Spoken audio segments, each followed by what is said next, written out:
আমার হাতের এই চিকেন রান্নাটা আমার বাসায় সবাই কিন্তু খুব বেশি পছন্দ করে, কারণ এটা আমি বাটা মশলা দিয়ে একটু অন্যভাবে রান্না করি, এই জন্য কিন্তু রান্নাটা অনেক বেশি মজা হয়। আর এইভাবে চিকেন রান্না করলে যারা চিকেন খেতে পছন্দ করে না তারাও কিন্তু একদম চেটেপুটে খাবে।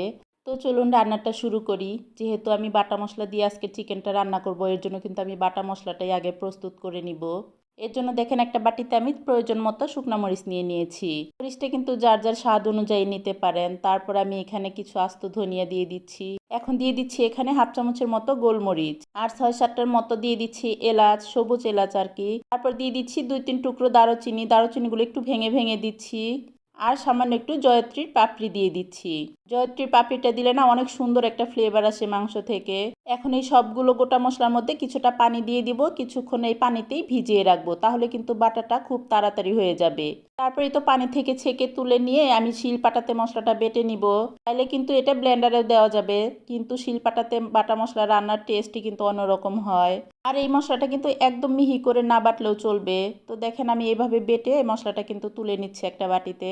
আর চিকেনটাকেও কিন্তু আমি ম্যারিনেট করে রেখে দিয়েছিলাম আধ ঘন্টার মতো। তো এখানে কি কি দিয়েছিলাম আমি বলে দিচ্ছি। হাফ কাপ দুধের সাথে 1 টেবিল চামচ লেবুর রস মিশিয়ে দুধটাকে আমি রেডি করে নিয়েছিলাম, আর ওই দুধটা দিয়ে কিন্তু চিকেনগুলো মাখিয়ে রেখেছিলাম। এখন চলুন রান্নাটার মূল প্রসেসে চলে যাই। এর জন্য চুলায় একটা প্যান বসিয়ে প্যানে আমি পরিমাণ মতো তেল দিয়ে দিয়েছি, আর এই রান্নাটাতে তেলটা একটু বেশি দিতে হবে। আর তেলের সাথে আমি 1 টেবিল চামচের মতো ঘি মিশিয়ে দিয়েছি, এতে করে কিন্তু এই রান্নাটার ফ্লেভার অনেক ভালো আসে। ঘিটা যখন একটু তেলের সাথে মিশে গেছে তখন আমি এখানে দিয়ে দিচ্ছি কিছু পেঁয়াজ কুচি। এখন এই পেঁয়াজ কুচিগুলো একটু গোল্ডেন ব্রাউন করে ভেজে নিব।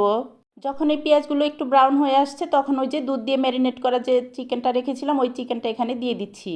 এখানে কিন্তু আর কোনো রকমের পানি অ্যাড করা যাবে না, এই দুধের সাথেই চিকেনটাকে আমি খুব ভালো করে কিছু সময় একটু নেড়ে চেড়ে ভেজে নিব।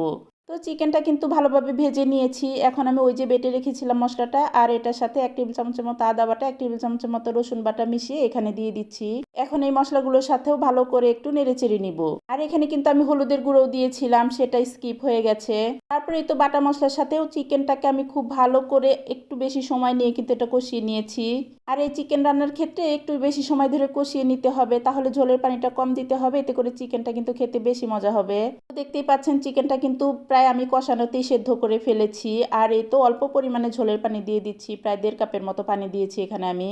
যখনই চিকেনটা রান্না করবেন তখন কষানোতেই যেন মাংসগুলো খুব ভালোভাবে সেদ্ধ হয়ে যায় এই দিকে খেয়াল রাখবেন, তাহলে কিন্তু ঝোলের পানিটা কম দিতে হবে। আর ঝোলের পানি কম দিয়ে রান্না করলে চিকেন খেতে বেশি মজা লাগে। আর দেখতেই পাচ্ছেন ঝোলের পানি একদম শুকিয়ে গেছে, আর রান্নাটাতে কত সুন্দর একটা কালার এসেছে মাশাআল্লাহ। আর এটা নামানোর আগে আমি আরো 1 চামচের মতো ঘি অ্যাড করে দিয়েছি, আর সাথে কিছু কাঁচামরিচ অ্যাড করে দিয়েছিলাম। আর এই রান্নাটা থেকে কি যে সুন্দর একটা স্মেল আসছে কি আর বলবো, মন প্রাণ একদম ভরে গেছে স্মেলেই। আর এই রান্নাটা গরম ভাত, রুটি, পোলাও যার সাথেই খাবেন না কেন মন প্রাণ একদম ভরে যাবে। তো দেখেন রান্নাটা কিন্তু দেখতেই মাশাআল্লাহ অনেক বেশি লোভনীয় হয়েছে। তো চলেন একটু পরিবেশন করে দেখাই আপনাদেরকে। মাশাআল্লাহ নিজের হাতে রান্না করেছি বলে বলবো না, এত মজা হয়েছে, আর কালারটাও কিন্তু অনেক সুন্দর হয়েছে।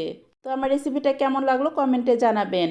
আর আমার ভিডিওটা যদি ইউটিউব চ্যানেল থেকে দেখে থাকেন তাহলে একটা সাবস্ক্রাইব করে দিবেন প্লিজ, আর যদি ফেসবুক পেজ থেকে দেখেন তাহলে একটা ফলো দিয়ে দিবেন। তো সবাই ভালো থাকবেন, আল্লাহ হাফেজ।